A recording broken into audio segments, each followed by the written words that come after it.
सभी को नमस्कार। एक बार पुनः स्वागत है आपका हमारे YouTube चैनल पर। तो प्रिय विद्यार्थियों, इस वीडियो में आज हम अध्ययन करेंगे कक्षा 6 तथा 7 की जो लेटेस्ट हिंदी विषय की प्रवाहकारी पुस्तिका 2023 की इसका कार्यपत्रक संख्या 91 से लेकर के 95 तक का इस वीडियो में हम संपूर्ण सॉल्यूशन करेंगे। तो प्रिय विद्यार्थियों, बगैर समय को खराब करते हुए शुरू करते हैं कार्यपत्रक 91 का सॉल्यूशन। पहले देखते हैं, यहाँ पर एक कहानी दे रखी है, कहानी को आपको पढ़ना है और पढ़ करके प्रश्नों के उत्तर देने हैं। तो यहाँ पर हम प्रश्न देखते हैं। 1 नंबर प्रश्न है, जो लोमड़ी घुस जाती हैं मुर्गी के दबड़े में। ध्यान रखना, यहाँ पर मुर्गी के दबड़े में। 2 नंबर प्रश्न है, यहाँ पर ये कट हो जाएगा। लोमड़ी ने खीर समझा तो कुएं में चंदा की परछाई को। नेक्स्ट है 3 नंबर प्रश्न, किसने किससे व क्यों कहा। तो इसका क है, हम छोटे छोटे हैं, हमें खाकर पेट नहीं भरेगा। तो ये कहा था मुर्गी के 2 बच्चों ने लोमड़ी से अपनी जान बचाने के लिए कहा था। नेक्स्ट 4 नंबर, लोमड़ी नीचे जाने वाली बाल्टी में बैठ जाती हैं क्यों। तो इसका आंसर लगे चंदा की परछाई को खीर समझकर खाने के लिए। नेक्स्ट है 5 नंबर, अगर आप मुर्गी के बच्चों की जगह होते तो अपने बचाव में क्या करते। उत्तर लिखना है, जैसा उन्होंने किया वैसा हम भी करते। नेक्स्ट प्रश्न 6 नंबर, इन क्रिया शब्दों से वाक्य बनाइए। सोचना, दान देने में ज़्यादा नहीं सोचना चाहिए। झांकना, हमें दूसरों के घरों में नहीं झांकना चाहिए। गिरना, बिल्ली कुएं में गिर गई। और डरना, हमें कभी भी जो किसी से नहीं डरना चाहिए। अगला है प्रश्न 7, वर्तनी सही करें। तो परछाई का होगा परछाई, ज़रूरी, तरकीब और बाल्टी। नेक्स्ट है कि कार्यपत्रक वर्णों का सॉल्यूशन देखते हैं। यहाँ पर एक कविता दे रखी है, कविता को पढ़ना है, पढ़ करके प्रश्नों के उत्तर देने हैं। तो इसका 1 नंबर प्रश्न है, हम देखते हैं। इस कविता को आप असली क्या नाम देना चाहोगे, लिखिए। तो असली भालू।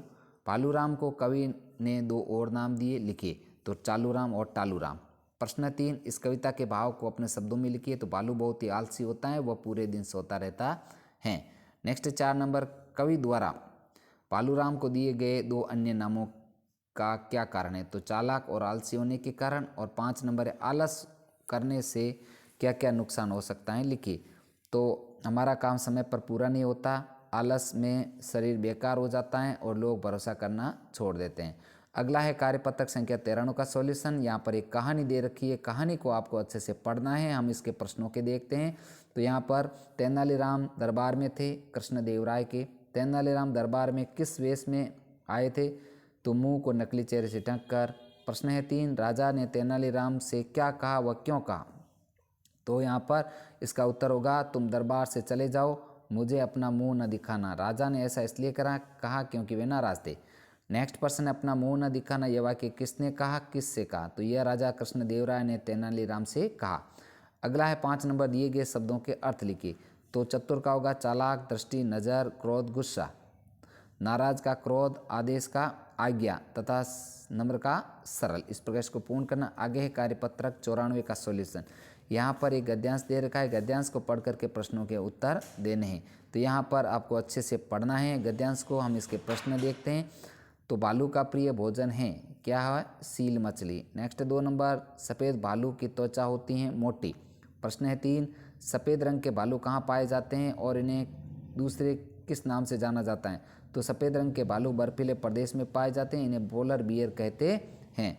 प्रश्न 4, भालू तैरने में कुशल होते हैं। और 5 नंबर यहाँ पर रिक्त स्थान में आएगा, भालू सोने और खाने के शौकीन होते हैं। नेक्स्ट प्रश्न है, किस कारण के से भालुओं की संख्या कम होती जा रही है। तो उत्तर आपको लिखना है, ग्लोबल वार्मिंग की वजह से भालू की संख्या कम होती जा रही है। नेक्स्ट प्रश्न 7 नंबर, भालू के स्वभाव की विशेषताएं के बारे में लिखिए।